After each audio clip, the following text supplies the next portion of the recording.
Ryan Reynolds here from Mint Mobile. I don't know if you knew this, but anyone can get the same premium wireless for $15 a month plan that I've been enjoying. It's not just for celebrities. So do like I did and have one of your assistants switch you to Mint Mobile today. I'm told it's super easy to do at mintmobile.com/switch. Upfront payment of $45 for 3-month plan, equivalent to $15 per month required. Intro rate first 3 months only, then full price plan options available. Taxes and fees extra. See full terms at mintmobile.com. Hello, everyone. Before we dive into today's episode, I wanted to remind you that my book, Drummers on Drumming, is available now on Amazon as both a paperback and an ebook. Based on the Big Fat 5 segment of this podcast, where I sit down with my favorite drummers to discuss the 5 records and stories that shaped their approach to the instrument, this book is packed with insights from the drummers who redefined how we think about the modern drum set. You can grab your copy now by checking the link in this episode's show notes or simply searching Drummers on Drumming on Amazon. So thank you for all the support, and now let's get into the show.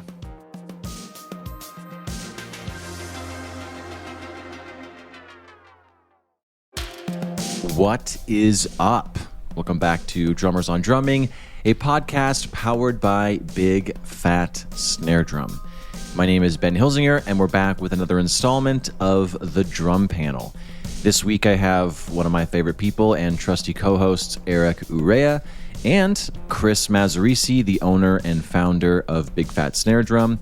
In today's episode, let's see what I wrote down. We talk about prep pay. When was the last time we experienced a big breakthrough in our drumming?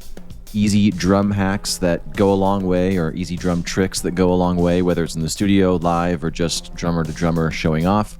And we discuss if hot rods are for volume or for timbre change, and it gets kind of spicy. We definitely, punches are thrown.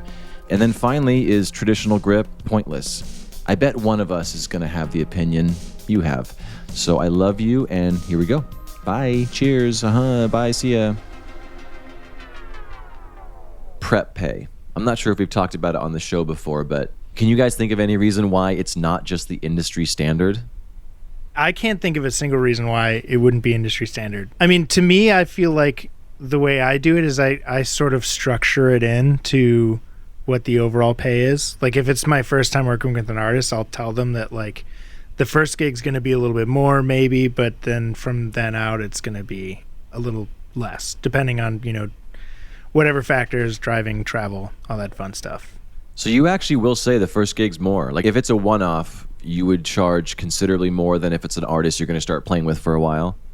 Yeah, I wouldn't say considerably more, but, in an ideal situation, I would like the artist to, like, invest in me being with the project, if that makes sense, I don't know, it makes the relationship a little bit more stable when it's like, we want you to be doing this long time. This isn't like a one-off kind of thing, I guess. I think it's kind of interesting. I would almost equate it to like a studio musician guitar player who comes in and then comes up with like a crazy guitar lick that's the hook of the song and is just going to get paid scale, not get any kind of publishing or any kind of credit on the song, where it's like that's a bizarre standard in the industry, and this is almost a bizarre standard too. You're expected to go learn everything on your own and just show up ready for the gig. When I played for LMFAO many years ago, I got the gig, and it was just a weird set of circumstances where I was actually on the tour anyway, and I got to observe the show every night and learn the show. But I also did a lot of work in the background. I asked the video team to give me a full DVD. That's how long ago it was. Full DVD of the show, so I'd watch the DVD. What's the Kevin Hart thing? Damn! Say it like that. I said, damn. I went up ripping it to my computer and just watching it with headphones religiously for like a month. So I did all the prep time because I knew that I would go directly into shows in Europe without rehearsal. Did I pad that into the show pay? No, but I was stoked to be there. And I kind of saw the writing on the walls, and I knew in that particular organization, if I did ask for that, they'd probably be like, okay, next. So I guess it's like an as-per basis, Yeah. I think something that I love is when someone says, like, oh, I never have to worry about Ben. Like, Ben always comes over-prepared. If that's my reputation and that I'm just easy to work with, show up knowing it, maybe I'd rather, like, undersell and overwhelm as opposed to the other way, I think right now with the climate of the country in general and the music industry. I think, unfortunately, that's a really good attitude to have. I don't know if the money's really there. That's just the way things are. Bands are scaling back crew and scaling back production and scaling back vehicles and cutting dates. And some bands just can't even go out and tour anymore. Look at some of the touring that I did in my early 20s with a van and trailer and just playing DIY clubs. Like, I don't think that exists when gas is $4 a gallon and your van and trailer is getting, 9 miles per gallon. Mm-hmm. Like, how are you going to afford to go do that? What I think is interesting is like watching the state of the live music industry is like so fascinating to me, because yes, it's so hard for like smaller artists to tour and they're not doing it as much. But then you see like the biggest artists in the world are charging more than they ever have for tickets, and are just like, it's like this crazy dichotomy of there's no underground music scene, there's no DIY music scene, but then the stratospherically massive artists are just charging $1,000+ a ticket. I don't know. I don't want to get too far into it, but it feels like that mentality and that whatever is causing that is just like destroying the local music scene. Like, to go see any of those big major pop stars, like that's someone's concert budget for the year. Like, that's it. They can see one show. Crazy thing is, some of those artists that are charging exorbitant tickets are still coming home and either breaking even or in the red. Like, sure. I know for a fact some artists that were playing arenas, I guess maybe like 2 years ago, coming home from a tour, and you're like, wow, that artist had not like insane production, but like big production for an arena, and barely broke even. You're like, how is that even possible? I have a buddy who's a production manager. He was working for Thomas Rhett for many years, the country artist, and this is going back probably maybe like 4 or 5 years ago. He was telling me that, I don't know, they had 10 buses, 10 trucks, and he's like, dude, it's $1 per minute per vehicle to be on tour. And this is like 4 or 5 years ago. And he's like, when they get to the venue only has so much shore power. I don't know if any of the listeners know what shore power is, but you could plug in your bus, you could plug in your semi-truck, so you're taking power off the venue for utilities instead of running a generator. But venues only have so many places for buses and trucks to plug in. So, most of those guys are running generators at $1 per minute per vehicle. And now diesel is like $5.50 a gallon. And also with Live Nation just buying up everything. And I know nothing about what I'm talking about right now, but this is just my frustration and my, stupid drummer knowledge. Live Nation bought up almost all the venues, and so all these little mid-sized ones, 2,000 cap rooms, they don't really do anything to promote any of the shows because they make the money with the Imagine Dragons show tours and those things. And so they'd rather just buy up all the venues so no one else can make the money on the smaller ones, to kind of shut everyone up, and then not promote the shows and just break even basically, but not support the bands in their career, because they really make the money on the bigger acts. And we're kind of forced to work with Live Nation because it's the only one, if you want to play these venues, you have to, but they don't help get people in the seats because they don't care. Yeah, what's frustrating to me is it feels like so short-sighted. It's like, okay, that's a good way to get a ton of cash now on huge artists, but then it doesn't set up the next generation to come in and take their place. Like, what happens 15 years from now when there's the next massive pop star, but they've never done a tour before or have barely played live? And when they did tour, nobody went to see them. Then what happens? Yeah, I don't know. I mean, I think I see some of these pop stars who get on stage and they walk around, strut their stuff, and you're like, okay, you're pretty, you got cool clothes on, you can kind of sing, but like, you have no charisma, you have no stage presence, you don't know how to interact with a band, you don't know how to interact with an audience. It's like, it should almost be a prerequisite. You got to sleep on a hotel floor and drive in a van for 14 hours and eat McDonald's before you're even allowed to go play an arena. But it is what it is. I did have another thing actually on prep pay. Sure. Do you guys think that this has maybe become an issue because there's not really like an audition culture anymore? I didn't really like come up in an era where people were doing like cattle call band auditions, or it's pretty much now like, oh, here's the gig. But like, I imagine in an audition experience, like you hear all those stories about people who go into an audition and they didn't learn the 5 songs, they learned the entire catalog, and then they get the gig, and then that's the prep work, Pre Big Fat Snare Drum and living in LA, I worked at SIR, and every weekend there was cattle call auditions, and it was like you could tell before you even looked at the chart, before you walked in to work and you saw the little whiteboard and what was going on stage 3. You could just see a whole bunch of dudes with leather jackets and little dangly chains sitting on the couch in the area. You're like, okay, American Idol band rehearsal tryouts are this week. I know people that would try out for that stuff, and exactly what you said, Eric. It's like they'd have to go in and they'd get an assignment of learning 3 songs, and the person who came in and nailed every single thing that they rattled off was probably the one getting the gig. But then it goes back to the prep pay stuff, where you're going to spend a lot of time learning a catalog and not get the gig, right? And True. not get paid for anything. Yeah. So now you're putting all that time in for nothing. I mean, I guess you become a better player and hopefully better prepared for the next audition, but maybe it never happens. It's also luck and who you know and blah, blah, blah, blah, Yeah, it goes without saying, I just wish there was more protection for musicians, because we're so replaceable, and we're aware of that. But I always go back to, when this career is good, it's the best career ever, and I just have to chalk it up to occupational hazard. Yeah, exactly. Yeah. Let's go to a positive one. I know. What's the last breakthrough, like positive breakthrough you guys had in your drumming that was like, hell yeah, this is actually a big leap forward right now? I think the last tour that I did, I was super, super sick on the tour. Like your drumming was sick? Oh, it was so sick.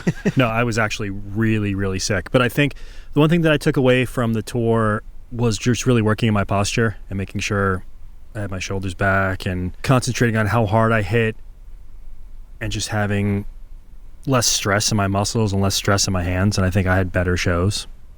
Warming up a little bit more too. We were lucky enough to be on an arena tour in Canada, so we had plenty of room to hang out during the day in a dressing room. So I was able to kind of put together a little makeshift set up and really warm up and get my muscles warm and work on the posture during the show and reset when my posture wasn't good and work on how hard I was hitting and my technique. And yeah, I think it definitely made a big difference overall. Hell yeah. What about you, Eric? At the risk of sounding overly nerdy, it's been about extending the outer edges of like vocabulary that I already know. So like, for example, I've been working a lot with like different rhythmic values of patterns. So like typically if you take a paradiddle, we think about it as like 16th notes, but applying something like a paradiddle as triplets or quintuplets or septuplets, but doing that with like a variety of different patterns that I use every day, and just kind of not putting them into like the box that I learned them in. It's not all 16th notes. It could be anything, and just kind of pushing out that way. So that's been kind of my project, and I feel like I've made some nice breakthroughs in that recently.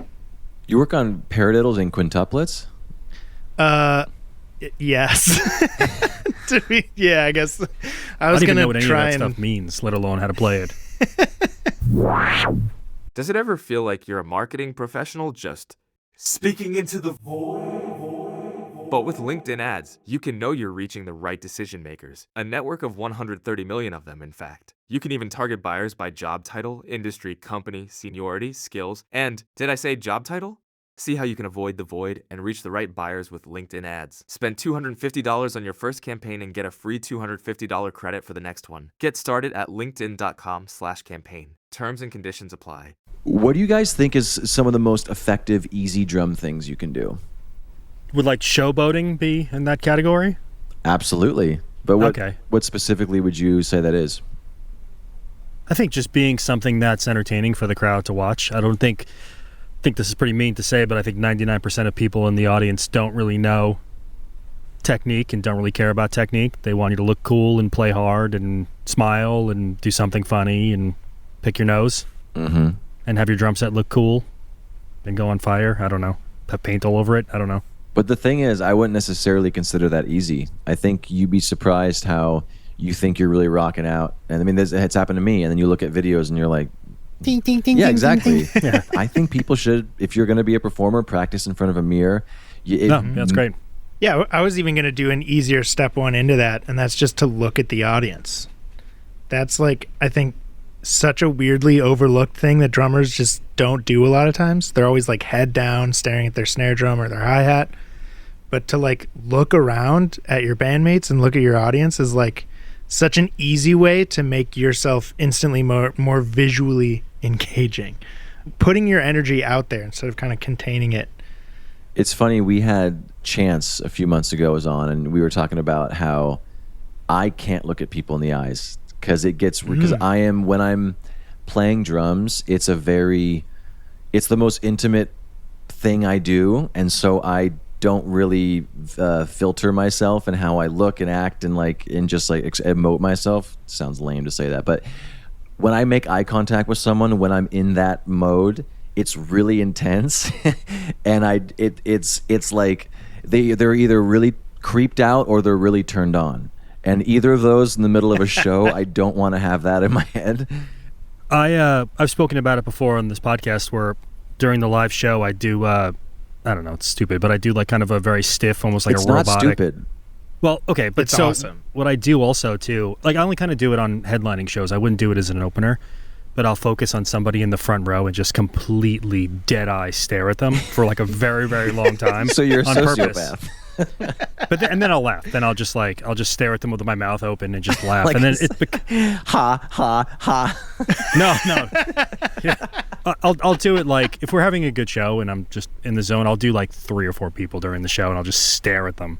Have you ever had people come up afterwards and they're like, "Are we good?" It's pretty fun. I suggest anybody does it. Well, yeah. So Eric, when you Pending. do it, what's your? I mean, this is maybe it's in the weeds, but how do you do it and not make it feel like this weird interaction? I mean, honestly, I'll double down like Kris says. I'll stare at them until they laugh. So you're trying to get a laugh. Yeah. Well, I guess it depends on the band. Doesn't The really hardcore bands translate will as kill you. well. Yeah, in the hardcore band. Sometimes you make eye contact with people and then they do they look away. And then you're just like, well, now I have to avoid you the rest of the show because No. You wait for them to look back and then do it again. I've done that too, and you just keep staring at them till they'll look. You let them reset and then look forward, and then you just keep staring at them. I feel like that would come across as uncomfortable.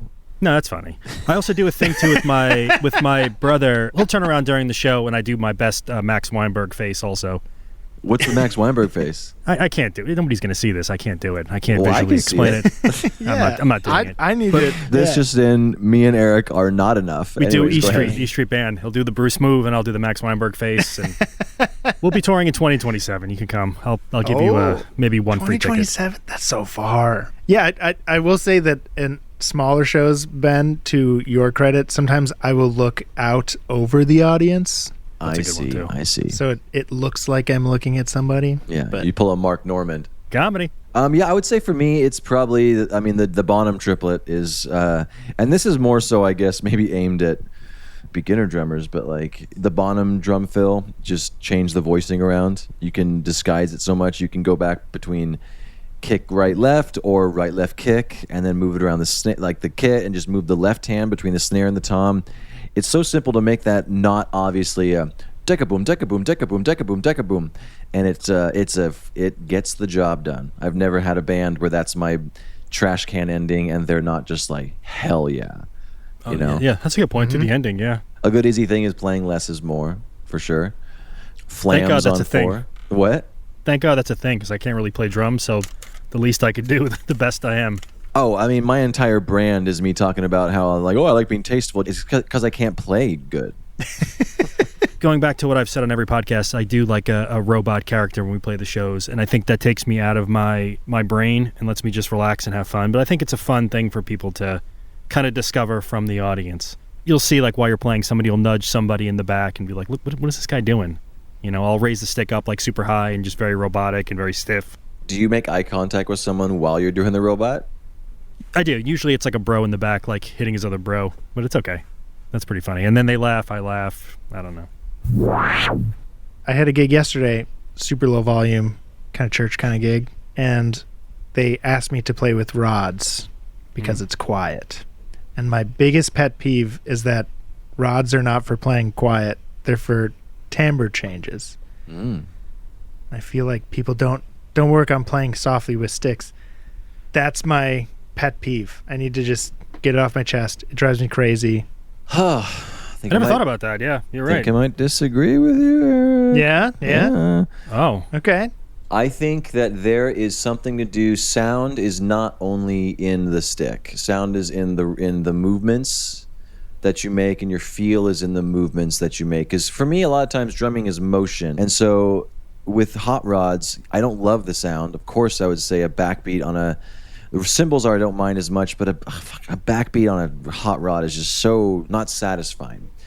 While I don't disagree that we should focus on playing softer with feel, there is a different movement with playing with sticks that you have to do if you need a low volume because the sticks are thicker. And so I feel like sometimes you can actually have the groove you're going for with hot rods, because then you can make it feel that, you know, in the wheelhouse that you're normally playing to.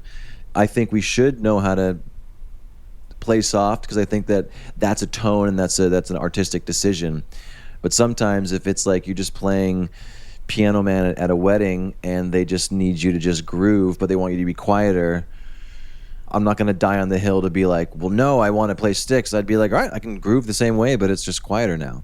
And then I sacrifice a little bit of tone. Maybe I turn the left one around so it hits like that little rubber thing, you know, the butt of the stick. But I agree, but also disagree with you. F you, Eric. Dang it, this sucks. I do think you have something with carrying the motion through. But I also just feel like contextually, if you're in a situation where you're asked to play rods, or God forbid a cajon. God, well, that's a different why would you story. say that? Yeah. I just feel like you can get the job done with kick, snare, hat, and some rearranging of parts. In those situations, I feel like it doesn't call for you to play things how you normally would. I feel a very similar way to like when pop punk bands do an acoustic version of their song, but they just like play the regular song but on acoustic guitars. You know, Yeah. They're just doing like distorted riffs on an acoustic, and I'm just like, this doesn't work. You got to rearrange the whole thing. Mm-hmm. I just feel like it's true that hot rods are quieter than sticks, generally speaking, and certainly same is true for brushes. But I just feel like those situations call for a little bit of rearrangement and approach. Okay. Do you think that you enjoy, if someone's like, all right, you can play hot rods, and I'm not saying go crazy, you're not going to play a Foo Fighters show with hot rods, but like you can just groove a little bit in a coffee shop or whatever, or you can play so quiet, like fine, you can use sticks, but you have to be so quiet. You'd have more fun knowing that like I have to like be so like delicate with this just because I want to play sticks? Or would you just be like, I just want to be a drummer, just give me whatever's in front of me that I can have fun playing drums? I will actively switch to sticks without telling anybody. Oh, wow. And the challenge is like, will I get called out for it? Probably 98% of the time they don't notice. That's good control then. That's very good control. I think every gig should just be Pearl Jam unplugged from whatever year that was, where Dave's just playing with sticks and full cymbals just beating away. Yeah. I just don't think I'd have fun. I mean, there's been times where I've used sticks and just had to play it at low volumes. It doesn't even feel like I'm playing drums. It's like a whole different instrument. It depends on the situation. Like I said, if it's like, I will run into like a situation where like I'm on like a rock tour that's supposed to be loud, and then we roll into a venue that's not great for drums, and they'll be like, hey, can you back off like 50%? That sucks. That sucks. That is definitely zero fun. But if I'm in a situation where it's specifically designed to be quiet or designed to be acoustic, that feels like a fun challenge for me. I try to channel my Mark Juliana stick heights, those little pokey tap things that he does. I feel like he's always like 3 inches off the head. He's just so like controlled at like a really low volume. You know what I think is cool in an acoustic kind of setup too, and we did some stuff like this in our band like early on when we were doing radio show visits, is just go electronic. So use like a pad, use an electronic pad or like some shakers, and abandon the idea of a drum kit and sticks or hot rods, or, you know. We would also do fun things like just play to a cheesy loop and just use percussion or some kind of frame drum or some kind of weird box. I don't know. I do have one spicy take. I want to stress that this did not come from me. This is user submitted, and it's traditional grip is pointless. I agree. All right, thanks for being on the show, guys. Yeah, that was easy. I mean, I have no use for it. Yeah. I can't do it. I have no interest in it. I mean, if I played, what is traditional grip used for now? Is it marching guys still do traditional, right? They do? Marching guys and jazz. Jazz. I would say generally speaking. I'll go back to like the Buddy Rich video. He was talking about how a lot of right-handed drummers, a lot of their kit kind of goes, it's like maybe a side snare, but most of the kit goes this way, like to their right, the floor tom, more cymbals over here. And so he talks about how traditional grip, if you need to get to a second floor tom, it's easy for your right hand to get here, but if you are match grip and you have to get back to the center, that you have to rotate your whole body. But with traditional grip, it is just, you can just be still over your snare drum and you can hit that floor tom. But if you only have one floor tom and a rack tom, for my purposes, the only time, and I've said it on the podcast before, but the only time I ever use traditional grip, if it's a song where there's just no ghost notes and I'm doing like a Leave on Helm, the band kind of vibe, where I want to force myself to not overplay. And so I do traditional grip. And I'm not doing any rim shots. I mean, I literally suck at traditional grip, but I can do it enough to where I can play a backbeat. And I do it because it does make you play a little differently and just makes you think differently because you can't do as much. And so the fills, instead of da, ba boom, boom, I go da, do, da, boom. It just makes you play so much less because I can't do it. So it's useful in that sense for me. But if I were to ever have a student be like, just tell me point blank, should I work on it? I wouldn't press it. I don't think. I mean, I'm also not a purist when it comes to drums. So I understand, I'm not trying to be a Timothy Chalamet, screw opera and a ballet, but there's not a practical use for most of what you do. Can I ask a question about traditional grip? The way you hold the stick, do you think it's actually long-term probably worse for your hands? That's what I would imagine. I would think so too. Yeah, I feel like you're constantly just putting stress on a part of the bone and cartilage that probably can't really take it. I don't know. I'm not sure. I certainly don't play traditional grip at all, so I don't know enough to say. But I do feel like I would agree that it's super counterintuitive how your body moves, But so is the way you hold a stick correctly too. Like if you give a stick to a baby, no one's going to have the fulcrum properly aligned, and no one's going to focus on the fingers and make sure, like however people hold sticks, but they're just going to hold it like this. That's a fair point, and I do think that it's not like humans are designed to play drums in the first place, so it's all kind of counterintuitive. But yeah, I generally agree with Ben, where in a vacuum, in terms of practicality, I do feel like it's pointless. There's nothing that you can do traditional grip that you can't do match grip, but I do think that the tradition behind traditional grip is important. That's what I would say. I'll add to that. I think someone playing with their right hand traditional and their left hand match makes just as much sense to me as someone doing left hand traditional and playing. Because no one plays with only their right hand as a right-handed player. But it's why not? And if the people that are so pro-traditional, but it's not because of the history of it, explain why that doesn't work. Why not both traditional? Double traditional. Double T's. I for sure do make an active effort to teach my drumline students traditional. But oh, really? Yeah, because it's important if they're looking at going to college and doing it further. But outside of that, I would never teach anyone traditional. I played in marching band in high school, and we were never taught traditional. It's kind of bizarre. I don't know. It was a very almost like the drum line was more like a rock thing than drum line. Sure. Bizarre situation. Well, and then there's Stuart Copeland, who plays it under his index fingers. Is he really? I didn't know that. I'm 99% sure he does his traditional like a pencil. So it's at that point, what are we doing? There's going to be someone. JD Beck's going to start playing like this, and it's going to be the new thing that everyone talks about. All right, send me your stupid files, guys, and I'll make it sound like this was a very flowy conversation. It was flowy.